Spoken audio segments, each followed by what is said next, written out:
Como se constrói um clássico? Como uma simples série pode atravessar as épocas e tornar-se atemporal? Um marco para a história, algo que revoluciona, que inspira e que toda vez que você assiste e reassiste, ele te entrega uma mensagem nova. Na verdade, não existe uma receita exata para isso. Porém, às vezes, para entrar na história, é preciso ser um pouco audacioso. É com muito prazer que reestreamos o Arquivo Drama, analisando um dos grandes clássicos da Dramaland, Goblin.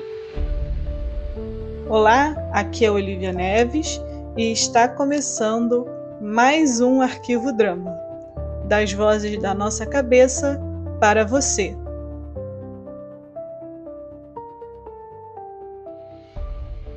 Lançado em 2 de dezembro de 2016, protagonizados por Gong Yoo e Kwon Eun-gon, com 16 episódios, Goblin é um dos doramas mais amados de todos os tempos.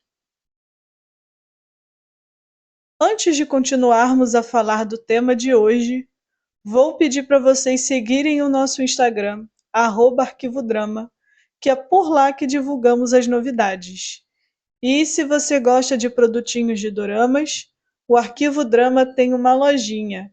Segue lá, @arquivodramaloja. E para conteúdos extras, assine o nosso apoio na Aurelo. Por apenas R$ 3, você ajuda a manter o Arquivo Drama. E ainda tem acesso a mais episódios.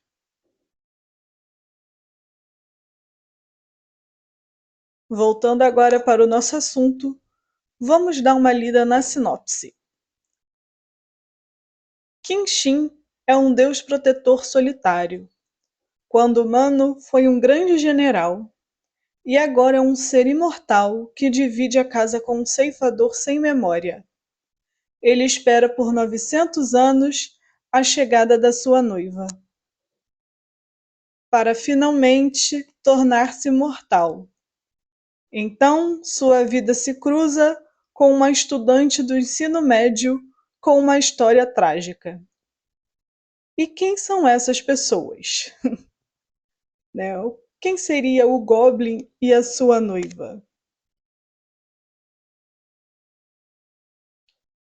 Jin-tak nunca teve sorte na vida.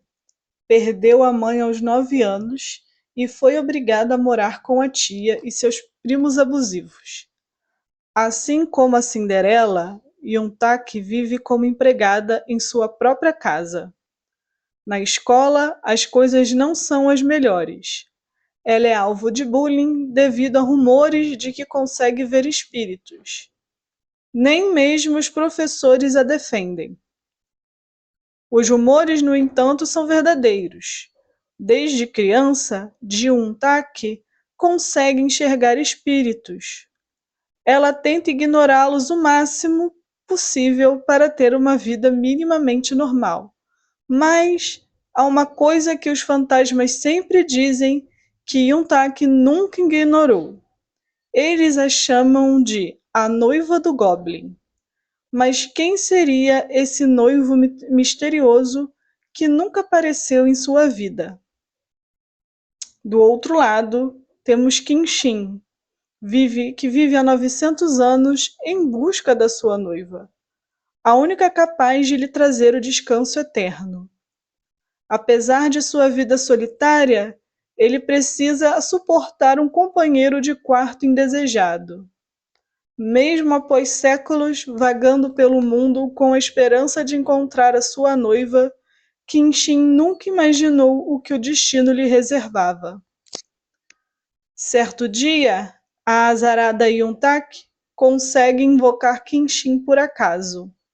Ao descobrir que ele é o Goblin que realiza desejos, ela vê nele uma possível saída para a vida miserável.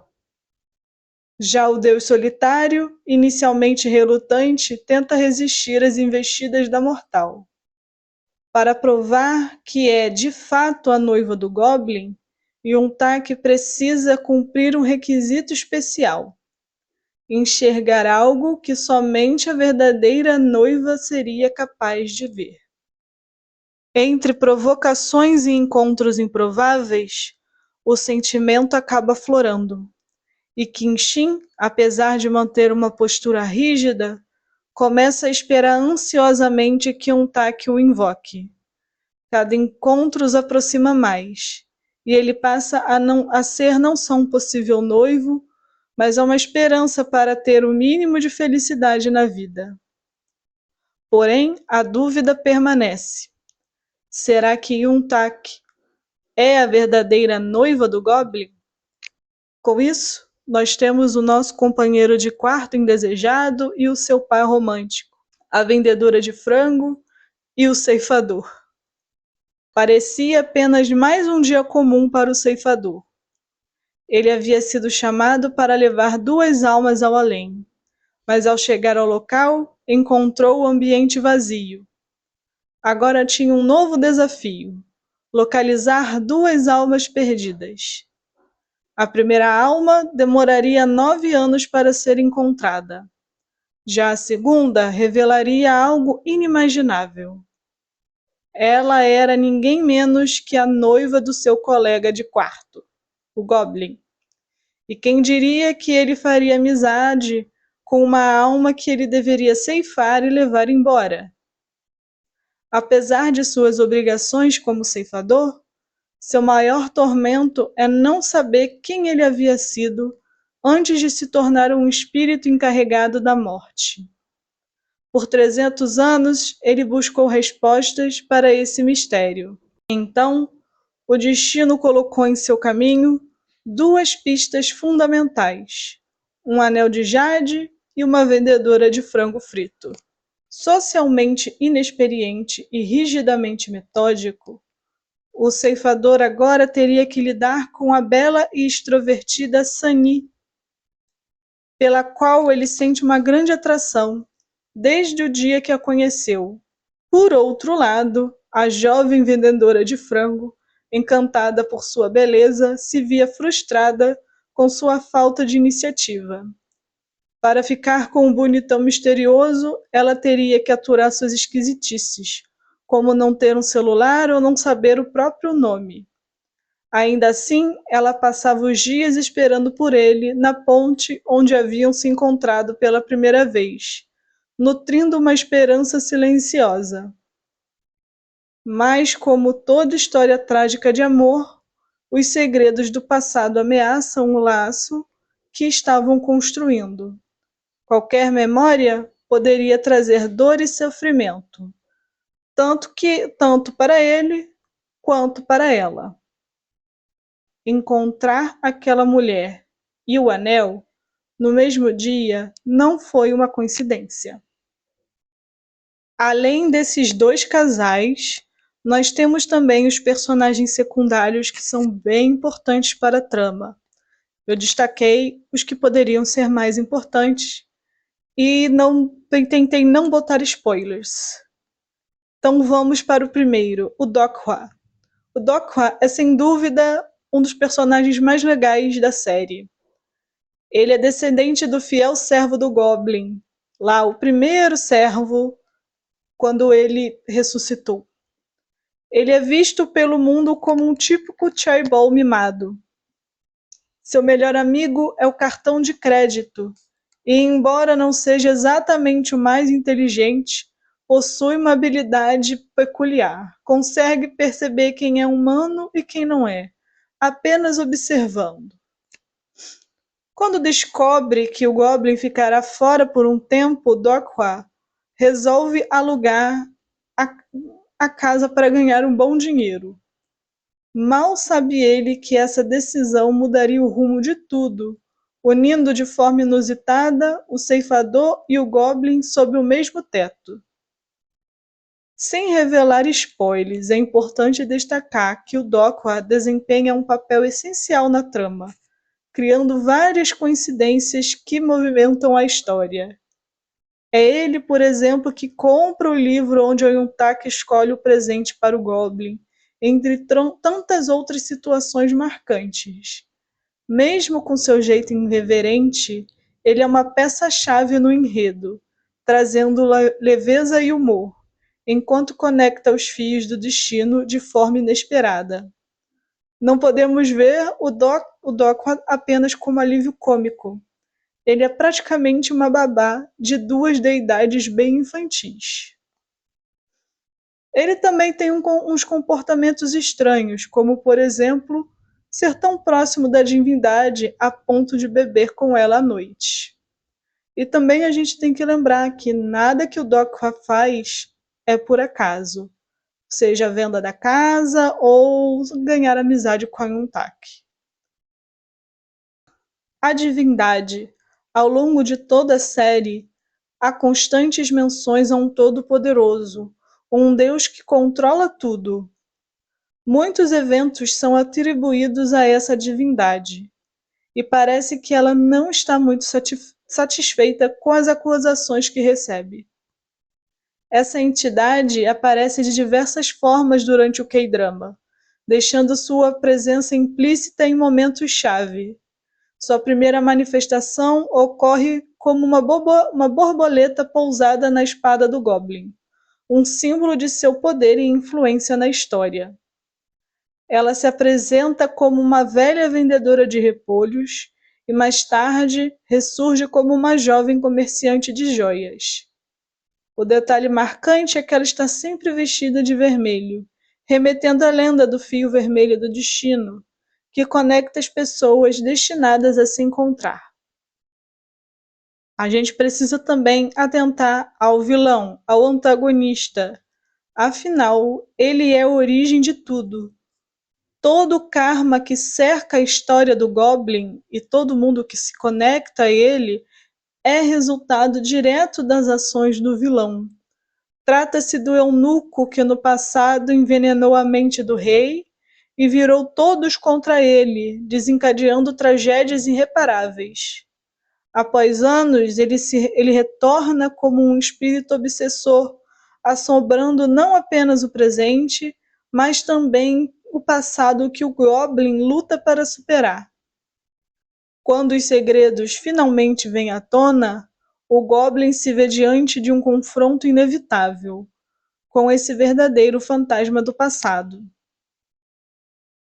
A dualidade do Goblin e do Ceifador.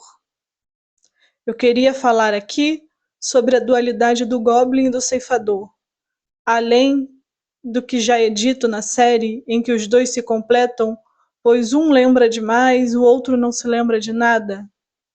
Muito além disso, existe uma dualidade gritante entre eles. Até o poder que eles têm são completamente opostos. O Goblin emana uma chama azul, que é a mais quente que existe, enquanto o Ceifador congela tudo ao redor. O Goblin, por exemplo, é carnívoro. Está sempre comendo um pedaço gigante de bife, enquanto que o Ceifador é vegetariano. Ele come essas sopas frias, toda a base alimentar dele é feita de verduras e legumes. Continuando com essa dualidade, vamos falar das personalidades dos dois. Enquanto que o Goblin é uma pessoa autoconfiante, extrovertida, coleciona peças antigas, obras de arte, livros clássicos. O Ceifador é uma pessoa metódica, que leva uma rotina rigorosa, é detalhista e perfeccionista, além de ter uma insegurança e uma grande falta de habilidade social. Ele não sabe se portar perante as pessoas. Isso é uma coisa que atrapalha até no relacionamento dele com a Sunny. Se você olhar para as áreas privadas desses dois, nós podemos ver essas personalidades. O quarto do Ceifador é super minimalista e monocromático. Tem um uniforme de trabalho e a papelada de documentos na escrivaninha. Enquanto que o Goblin é um caos organizado, com alguns objetos que ele colecionou durante a sua longa vida. A dualidade também aparece na motivação dos dois personagens. Afinal, o Goblin, que viveu durante séculos e se lembra de cada detalhe dessa sua vida longa, quer morrer. Ele está em busca de sua noiva justamente por isso, enquanto que o ceifador, que teoricamente já está morto e não se lembra de nada, se agarra à vida. Ele quer saber quem ele é, por que virou ceifador e por que Sunny mexe tanto com ele. Então, tem uma dualidade enorme entre esses dois. É basicamente a vida e a morte morando na mesma casa. Essa dualidade é bem importante para a história, pois todo o enredo gira justamente nessa reflexão sobre a vida e a morte, além de discutir um conceito sobre o que é o destino e também a visão sobre o divino. Dito isso, vamos falar um pouco sobre a trama e o desenvolvimento. Fiz aqui só um resumo para que eu não pudesse dar spoilers. Para entender essa trágica história de amor, precisamos voltar ao período Goryeo, onde Qin Shi era um general fiel ao rei. No dia de sua morte, ele esperava ser recebido como um herói, por derrotar os inimigos do reino. No entanto, o jovem rei, tomado pelo ciúme e desconfiança, acreditou que Qin Shi, seu servo leal, buscava ultrapassá-lo em grandeza. Como recompensa e punição, ordenou a execução de toda a família de Qin Shi. Sem direito a um funeral digno, seu corpo foi abandonado em campo aberto, à mercê dos animais. Movido por compaixão, uma divindade lhe concedeu uma bênção, que também era uma maldição: a imortalidade. Desde então, Qin Shi foi condenado a viver eternamente, carregando o peso das memórias da morte de todos que o amassem. Nos dias atuais, Qin Shi desafiou os deuses ao salvar uma mulher grávida prestes a ser atropelada. 19 anos depois, essa criança, agora crescida, é Ji-un-tak, uma jovem azarada que faz 3 desejos: sair da casa de sua tia abusiva, encontrar um emprego e arranjar um namorado. O destino a une ao Goblin e ela descobre ser sua noiva. Qin Shi e Yun-tak começam a conviver, desenvolvendo um relacionamento que se aproxima de um conto de fadas. No entanto, como já dissemos, essa história é trágica. O primeiro conflito da série surge entre Yun-tak e o ceifador. Segundo o destino, Yun-tak deveria ter morrido com sua mãe no acidente de carro. Contudo, ao interferir no curso natural da vida, Qin Shi salvou ambas, transformando-as em almas perdidas. Isso faz com que Yun-tak seja assombrada pela morte desde que nasceu. E da morte não há escapatória. Por mais que tentem adiar o inevitável, ela virá.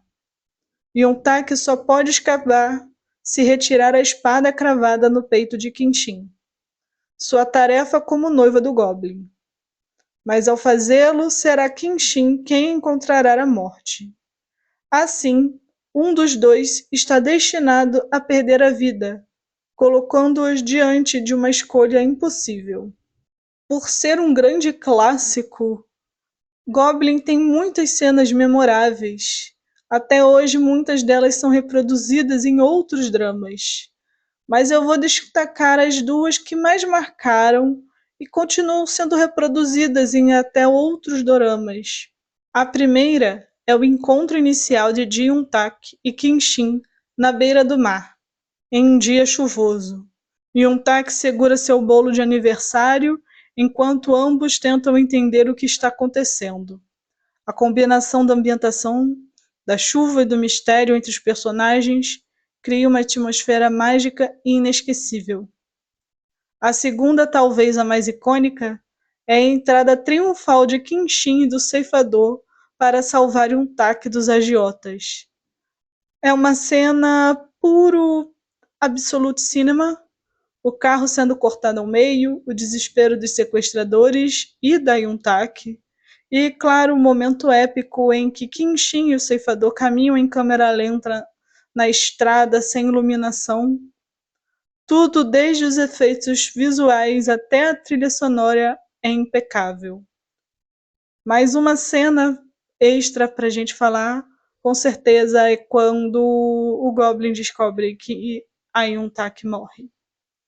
É uma das cenas mais tristes e mais marcantes também da série. E sim, eu acabei de dar um spoiler aqui pra vocês. Goblin explora o amor em suas diferentes formas, romântico, familiar e platônico, destacando o sacrifício como uma expressão genuína desse sentimento. A série mostra que o amor transcende o tempo e a morte, mas exige resiliência para enfrentar os desafios que ele traz. Cada momento é significativo, e a mortalidade confere à vida um valor inestimável, tornando-a digna de ser celebrada em sua plenitude. A conexão entre os personagens está profundamente ligada ao destino, mas a narrativa também aborda como as escolhas individuais podem transformá-lo, destacando o poder do livre-arbítrio. Apesar de parecer imutável, o destino é moldado pelas ações e decisões de cada pessoa. O dorama também trata de temas como mortalidade, mostrando como a vida e a morte coexistem, influenciam e moldam as jornadas dos personagens.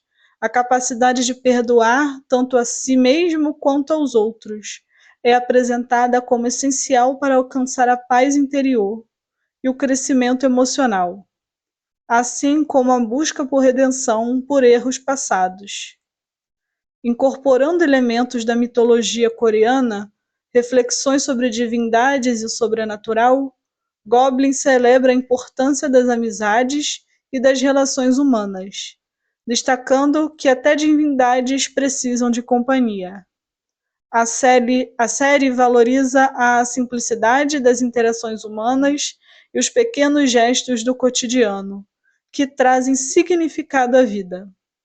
Com sua história de amor trágica, Goblin não apenas cativa, mas também deixa as lições profundas e reflexões sobre a condição humana, oferecendo uma narrativa inesquecível que vai além do entretenimento. O cenário de Goblin nos transporta para um conto de fadas trágico, com uma fotografia que combina cores vibrantes e tons melancólicos, criando uma atmosfera única. Essa é uma história atemporal, revisitada até hoje, e que inspirou inúmeras homenagens e referências em outras séries, que vieram depois. E se formos parar para pensar, ela ainda é muito nova, mesmo sendo atemporal. Ela é de 2016, estamos em 2025. Está fazendo quase 10 anos, né? Ela vai fazer 9 anos. Né? O cuidado com os efeitos especiais e a trilha sonora eleva ainda mais a qualidade da narrativa, tornando-a memorável. Não é à toa que esse drama é aclamado tanto pelo público quanto pela crítica. A série conquistou diversos prêmios, incluindo melhor roteiro, melhor direção, melhor ator, melhor atriz, melhor trilha sonora, entre outros. São tantas conquistas que seria impossível listar aqui, mas a gente vai listar lá no final. É difícil comparar Goblin com outros doramas, eu tenho que admitir, pois ele se destaca em muitos aspectos. No entanto, para quem gosta de fantasia e histórias de amor que transcendem a vida, eu recomendaria A Lenda do Mar Azul. Esse dorama também tem uma vibe de romance trágico envolto em um universo mágico. Tem muito mais para explorar sobre Goblin, como a trilha sonora e a fotografia impecável.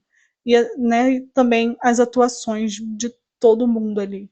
Mas como este é apenas o nosso primeiro episódio, vamos guardar mais detalhes para futuras conversas. Quem sabe outros episódios eu possa destrinchar esse dorama assim, que realmente tem muita coisa para dizer. Então vamos para o final, para a nossa ficha técnica do dorama. O título original em inglês, Guardian the Lonely and Great God, Dokkaebi. que é Dokkaebi é Goblin em coreano. País de origem, Coreia do Sul. O ano de lançamento é de 2016. Qualidade de produção, fotografia rica em tons melancólicos e vibrantes para criar uma atmosfera de conto de fadas com uma estética cinematográfica. Existe a mistura de locações históricas e modernas, com templos, mansões luxuosas e paisagens naturais de tirar o fôlego. E os figurinos elegantes e simbólicos destacam a atemporalidade dos personagens e a conexão com suas histórias individuais. E está aqui a lista das premiações, é uma pequena lista, tá lá, melhor roteiro, o que eles ganharam: melhor roteiro, melhor diretor, melhor ator coadjuvante, melhor atriz coadjuvante, melhor trilha sonora. E assim, né, o principal, dando destaque para Stay With Me. Né, eles são apenas uma fração do reconhecimento que Goblin recebeu, consolidando-se foi mal, como um dos K-dramas mais aclamados de todos os tempos. Isso aqui não é muito, acho que tem mais prêmios ainda, a gente que não colocou aqui. E a pontuação dele no My Drama List é 8.8. Eu não entendi por quê. Realmente eu acho que 9.9 é até pequeno para ele, assim, né, uma nota baixa para ele. Mas está 8.8, mas isso aí pode variar, né? Quem quiser lá, coloca 5 estrelinhas para a gente aumentar essa pontuação do Goblin lá no My Drama List, que ele merece. Para finalizar o nosso primeiro episódio aqui, né, da nossa volta, o Goblin ele está disponível nos sites de fansub. É só digitar o nome dele lá no Google. Digita do lado Dorama, porque se você digitar Goblin, às vezes aparecem os duendes estadunidenses, aparecem umas imagens assim daqueles bichinhos verdes. Né? Eu assisti no site do Anime CX, ele tem parceria com o Kindle Fansub, que legendou a série na época. Gostaríamos de agradecer a você que nos ouviu até aqui. Estamos muito felizes por estar de volta e decidimos retornar com chave de ouro. A gente gosta muito do Goblin, né? Para a gente esse dorama é uma obra-prima. Eu quero saber de vocês o que vocês acham, né? Se você acha que é isso tudo, se você acha que ele é super valorizado, né? Talvez você ainda nem conseguiu assistir, assista e venha aqui falar nossa opinião com a gente. Curta, comenta, compartilha. Semana que vem a gente vai ter mais um episódio. Sejam bem-vindos de volta, que a gente consiga fazer uma comunidade saudável aqui para a gente comentar, né, e trocar ideias sobre os doramas aqui comentados e analisados. Até a próxima e tchau!